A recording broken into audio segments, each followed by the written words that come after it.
So hello everyone. Today we are going to study adjective clauses. What is an adjective clause?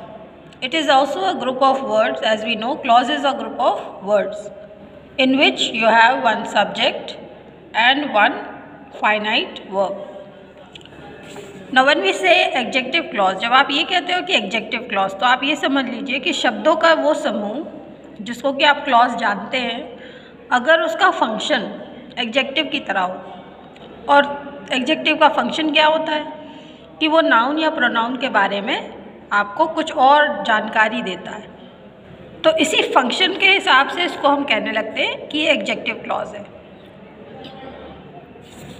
इसमें भी वही खूबी होती है क्लॉज की कि ये शुरुआत होता है सबऑर्डिनेट कंजंक्शन से। तो कौन कौन से सबऑर्डिनेट कंजंक्शन है, अगर आप ये जानते होंगे तो बहुत आसानी होती है सब क्लॉजेस को अंडरलाइन करने में। जैसे रिलेटिव प्रोनाउंस को हम कंजंक्शंस की तरह यूज़ कर सकते हैं, या relative pronouns itself they are also used as conjunctions, जैसे कि who, whom, what, whose, which, that. इसी तरह से आगे आप देखेंगे रिलेटिव एडवर्ब्स होते हैं, वो भी ज्वाइन करते हैं, वेयर, व्हेन, हाउ, वाई, सब WH वर्ड्स की लाइन है ये रिलेटिव प्रोनाउन। अब हमें ये देखना है कि ये किस प्रकार से एडजेक्टिव की तरह ये क्लॉज बिहेव करते हैं। For example, God helps those who help themselves. तो गॉड हेल्प्स हुम, तो आप बोलेंगे हु हेल्प देमसेल्व्स। इसको आप इस तरह से समझिए कि गॉड हेल्प्स, जब दोस्त कहते हैं तो दोस्त आखिर वो कौन लोग हैं। तो दोस्त के बारे में पूरी जानकारी है कि दोस्त माने कौन, हु हेल्प देमसेल्फ। ये दोस्त है प्रोनाउंस, डेमोन्स्ट्रेटिव प्रोनाउन, और प्रोनाउन के बारे में जो ज़्यादा बताए वो हो गया एग्जेक्टिव। तो हु हेल्प देमसेल्फ, ये पूरा अंडरलाइन जब आप करोगे, इटैलिक्स में दिख रहा है आपको, तो ये बन जाएगा आपका एग्जेक्टिव क्लॉज, क्योंकि ये प्रोनाउन दोस्त के बारे में बता रहा है। Uneasy lies the head that wears the crown.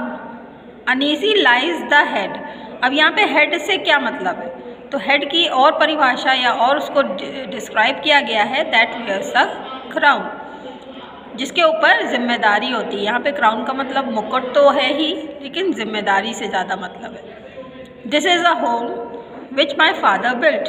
तो दिस इज़ द होम, अब होम कौन सा, जो मेरे पिताजी ने बनाया था। तो होम के बारे में ज़्यादा डिस्क्रिप्शन दिया जा रहा है, इसीलिए विच माई फादर बिल्ट ये हो गया एग्जेक्टिव क्लॉज।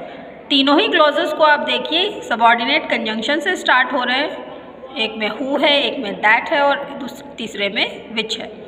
इसी तरह से रिलेटिव एडवर्ब्स की जब बात करोगे तो दिस इज़ द प्लेस, कौन सी place, where my friend lives. और प्लेस को डिफाइन किया है, यानी प्लेस हो गया नाउन, और नाउन के बारे में जो ज़्यादा बताया वो हो गया एग्जेक्टिव का फंक्शन। तो वेयर माई फ्रेंड लिव्स ये हो गया एग्जेक्टिव क्लॉज। क्लॉज क्यों हो गया, क्योंकि इसमें एक अपना एक खुद का सब्जेक्ट है जो कि फ्रेंड है, और लिव्स हो गया फाइनाइट वर्ब। इसी तरह से the reason why he resigned is not known. The reason, कौन सी रीज़न, तो रीज़न के बारे में बताया कि वो वाली जिसकी वजह से उसने रिज़ाइन किया है, तो वाई ही रिज़ाइंड। इतना हिस्सा हो गया आपका इटैलिक्स वाला adjective clause. I know the time, कौन सा time, when the match will begin. तो when the match will begin, इतना हिस्सा हो गया एग्जेक्टिव क्लॉज। ये हमको किस बारे में बता रहा है, टाइम, जो कि एब्स्ट्रैक्ट नाउन है, उसके बारे में। इसी तरह से आगे देखिए, दिस इज़ द बुक, चाहे विच लगा लीजिए चाहे दैट लगा लीजिए। कौन सी किताब, जो मैंने बहुत पहले खो दी थी, तो विच आई लॉस्ट लॉन्ग अगो, किताब का डिस्क्रिप्शन है। This is the boy whom I know well, कौन सा लड़का, जिसको मैं अच्छे से जानती हूँ, whom I know well। ये लड़के के बारे में यानी नाउन के बारे में बता रहा है, इसलिए ये हो गया एग्जेक्टिव क्लॉज। क्लॉज हो गया, तो सभी क्लॉजेज में आप देखेंगे एक बार फिर से, तो आप पाएंगे एक उसका खुद का विषय है, सब्जेक्ट है, और अपना खुद का एक फाइनाइट वर्ब भी है। इसमें आई जो हो गया वो सब्जेक्ट हो गया, नो हो गया फाइनाइट वर्ब। फिर है I am the monarch of all that I survey. तो मैं किस चीज़ का राजा हूँ, जो कुछ भी मैं सर्वे करता हूँ। तो मोनार्क के बारे में डिस्क्रिप्शन है, दैट आई सर्वे।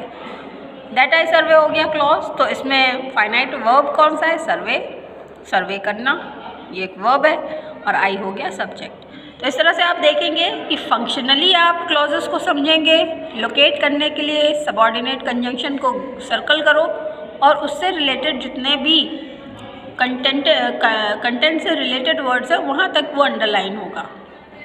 एक और बात है कि एग्जेक्टिव का जो फंक्शन होता है वो हमेशा नाउन के बारे में एडिशनल जानकारी देता है। जैसे मान लीजिए हमने कहा he is a good boy, तो अगर आप एग्जेक्टिव गुड को सेंटेंस में से हटा देंगे तब भी वो सेंटेंस इनकम्प्लीट नहीं होता। तो इसी तरह से एग्जेक्टिव क्लॉज में भी ये बात होती है कि अगर आप एग्जेक्टिव क्लॉज को पूरे सेंटेंस में से हटा देंगे तब भी वो सेंटेंस बचा हुआ जो होता है वो इनकम्प्लीट नहीं होता। जैसे दिस इज़ द बुक, अगर आप इतना पढ़ेंगे तो ये पूरी बात है। दिस इज़ द बॉय, ये पूरी बात है। I am the monarch of all, ये पूरा सेंटेंस है। This reason, this is the reason that she left her purse behind. तो ये अपने आप में अगर आप लिखेंगे तो पूरी ही बात है। दिस इज़ द प्लेस, यही वो जगह है, पूरी बात है। The reason is not known, कारण पता नहीं है, ये भी पूरी बात है।